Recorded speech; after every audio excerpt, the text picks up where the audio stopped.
As summer's height gives way to the whispers of autumn, we find ourselves honoring the dance of sacrifice, death, and rebirth within the fourth and final seasonal shift of the agricultural year. This moment marks the first of 3 harvest festivals, a celebration of the year's bounty. Calves and the lambs are weaned, corn ripens in golden rows, and the first apples, pears, and berries come into their own.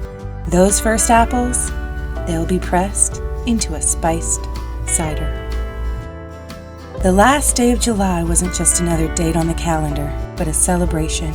It was a time when the first grain harvest would spell out the quality of life through those long, chilly winter months ahead. The first crops were gathered at a festival called Lughnasadh, named for Lugh, the Celtic sun god who brought warmth and light.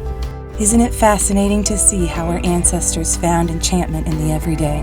Their world, like ours, was teeming with unseen wonders, if only you knew where to look. The earth shifts gears during this time, moving into a mature role and preparing for the birth of the sun at midwinter, while mourning the losses that come with the year's darker half. It's a time of joy for the first fruits and reverence for nature as winter looms on the horizon. Tradition holds that the first grain is offered to the land before anyone partakes. Celebrations around this time are full of life and tradition. Cutting the first grain, cooking that first meal, ritual eating and dancing. In my tradition, we call this time the shift into the season of water, or the season of harvesting. Isn't it something how the world spins its magic, changing seasons like pages in an old book? To honor this energy, I'm using as many grains and seeds in my altar and around the home. I started by making a corn husk wreath. I'd made a few of these in the past, but actually the last one that I made, although turned out wonderfully beautiful, I cannot find it. Now you can use a wire wreath form here, or you can use one that's made out of natural materials too. I chose the one that was made out of wire because it was a little bit bigger and a little bit sturdier. Then you're also going to need something to secure your materials to your wreath. So either using raffia or using floral wire. There are many ways to make a wreath. One of my favorite methods is to bundle everything together and then secure or attach those bundles to your wreath form or base. Different types of grain and any dry grasses, seeded things, and just arranging them in a way that I find attractive, something that feels natural, and securing it with the floral wire. I laid all the pieces out on top of the form first to make sure I had enough before I started attaching them with the floral wire. Then I chose to cut a few individual pieces of wire so that I had a length for each bundle, but sometimes it is easier just to work with the whole spool of wire and keep continuously wrapping it around. So depending on your materials and your preference, there are different ways to secure this. But I really found that doing it with individual wire pieces or wire sections was a little bit easier this time. That way I had a little bit more control over moving the bundle around and rearranging it. And when you add your second bundle, just be sure that you overlap it in a way that covers up the wire and the end pieces from the previous bundle. Then you'll go around doing that all the way around the wreath form.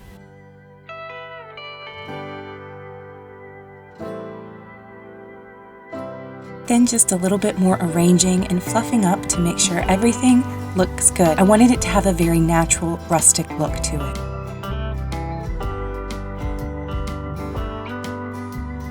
And I hung it on the back of my front door, adding my protective and cleansing bells.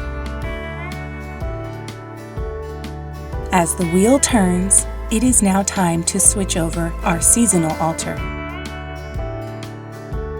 I begin by removing all of the items from before, removing the cloths and laundering them.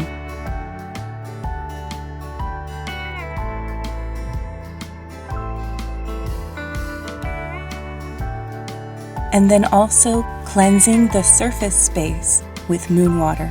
I like to do this in a counterclockwise motion and then bringing in some mugwort to cleanse the space, taking a charged clear quartz crystal to draw symbols and sigils and activating the space.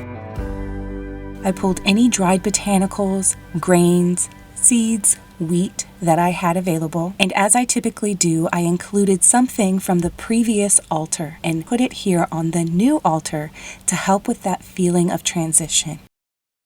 I really wanted this altar to feel like summer fading, so I didn't want it to feel like summer was completely gone yet, but that it's fading into autumn.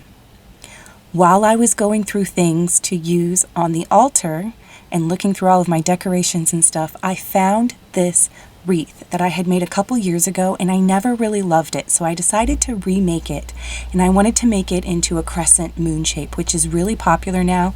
You can easily find them, grapevine wreaths already shaped like a crescent moon.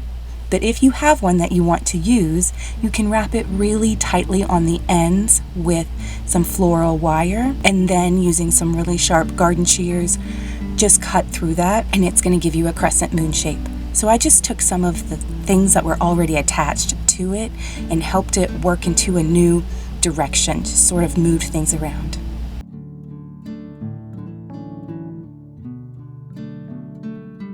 This time of year, one of my favorite crafts to do is to create a grain mother or a grain dolly. You may have heard these referred to as corn dollies. It is a traditional folk craft that has been made in communities all around the world. So I start by taking some raffia and braiding a length of it, probably about a little over a foot. Then I'm making another bundle of dried botanicals and grains and anything else that I want to add. This is going to end up being the skirt of your grain mother or your dolly.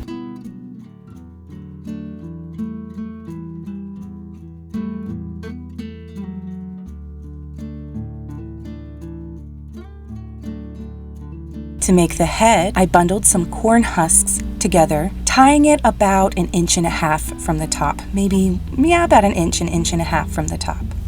Then taking a few clean flat pieces of corn husks, I stuffed it with some corn silk, but you can use cotton or fiberfill or anything that you have to help round this shape out a little bit. So I put that on top of the bundle that we had just created, and then you're going to tuck the sides in, similar to wrapping a present, and fold them over until you can bundle it around. This is going to form the head, and then you will tie some raffia around it to shape out the neck.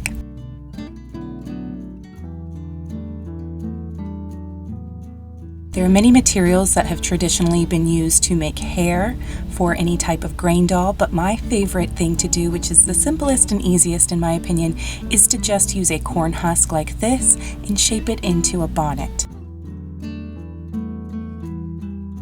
The next thing we want to do is attach the arms. So taking the raffia braid that you made before, secure it to the bundle that you made before, which becomes the body, and wrap it in a X or crisscross.